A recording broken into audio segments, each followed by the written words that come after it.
These new details have Mets fans livid, as here is Juan Soto. This is part 2 of my discussion on Soto. We're going to talk about him, and we're going to talk about his agent, Scott Boras, a famous MLB agent, one that admittedly not a lot of people like, who helped Soto ink a 15-year, $765 million deal with the New York Mets. There's some news around him and Juan Soto. We're going to dive right into that. But before we do that, please go check out my first video about Juan Soto that I posted about an hour ago. That way you can get some of the details and some of my opinions on Soto so far through his first 2 months in a Met uniform. Now that I assume you've done that, I'm your host today, Mike Duda. Welcome back to Mets Digest. And as always, I like to start off with some statistics. 73.6% of you that watch these videos are not subscribed. So please do me a favor, do us a favor here at Mets Digest and hit that subscribe button. That way we can bring you content about the amazing. So let's go ahead and dive right into this. We're going to start with the quotes and the article that got this whole conversation going. It is an article from Grant Young of Sports Illustrated. Now, he does mention a New York Post article from John Heyman, and that's where a lot of the details come into play when you talk about Scott Boras.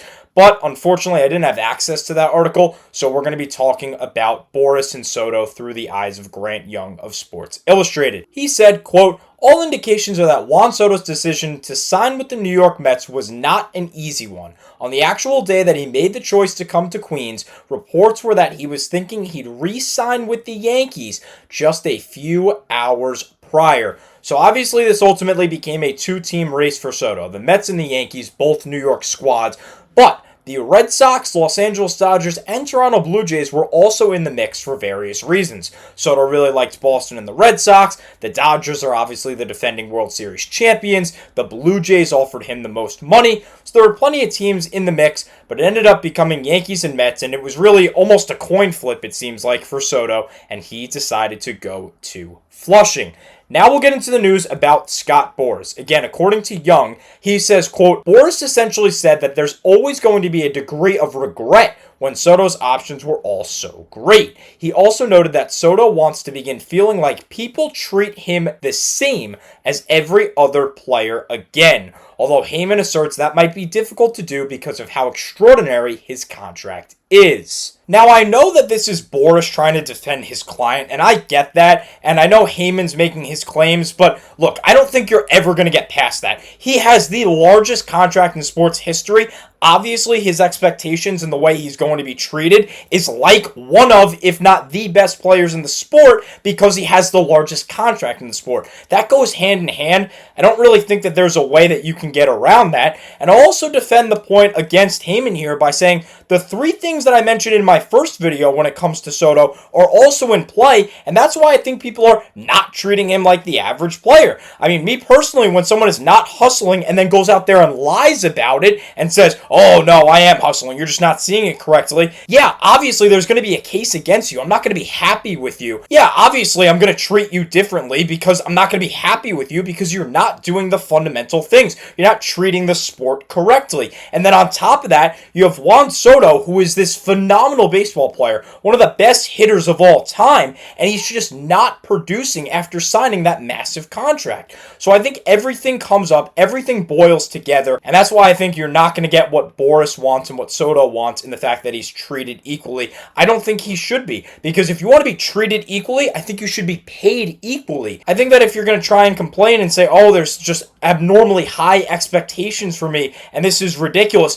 then don't get paid that high. I feel like with the high payment, with the high contract, should come some high expectations. You signed the largest contract in sports. Go play like it. Go play like you're one of the best athletes in sports. So I think Boras is just trying to defend Soto here, but I think that it's not feasible. I like what Heyman had to say, how it's not going to be feasible because of the contract, and also the fact that he's just not producing, not hustling, and then lying about said hustle. Now, another rumor here about Soto is that he's not happy with the Mets. A lot of people are saying he wants to be in the Bronx deep down inside. He regrets not signing with the Yankees, going back to that quote where it was the Mets versus the Yankees. And although I can see it, I don't agree with it. I understand the possibility of that being true. I can see how that would be true, but I don't think it is, because as a former player myself who played through high school, I know that when I'm in a bad slump, I'm not in a good mood. You're obviously not going to be happy. You're going to be upset. And that might come off as I don't like the team that I'm on, especially when you join a new team and you get off to a slow start and you pair that with all the high expectations and the sense that it's New York, so the media is going to be critical. I think it all boils down, and it's just his mood right now. I think once he gets back to the Juan Soto that we all know and love, the fans love him again, and the media is off his case, I think that we're finally going to get a happy Juan Soto, and all of this is just going to blow over, and it's going to come out that he loves Queens after all, and that's why he signed here for 15 years. I know some people are saying that his family got involved, and although it all adds up because of the certain perks of his contract and the fact that his family is going to get a suite every home game and all that, yes, it does make sense, but I think it makes more sense that Soto is just in a frustrated state right now and needs to get back to his great playing, and then you will see him happy again with the Mets on the outside and on the inside. Because I think deep down inside, he really wants to be a Met. That's why he said it in his conferences before he became a Met, when he signed, and all of that.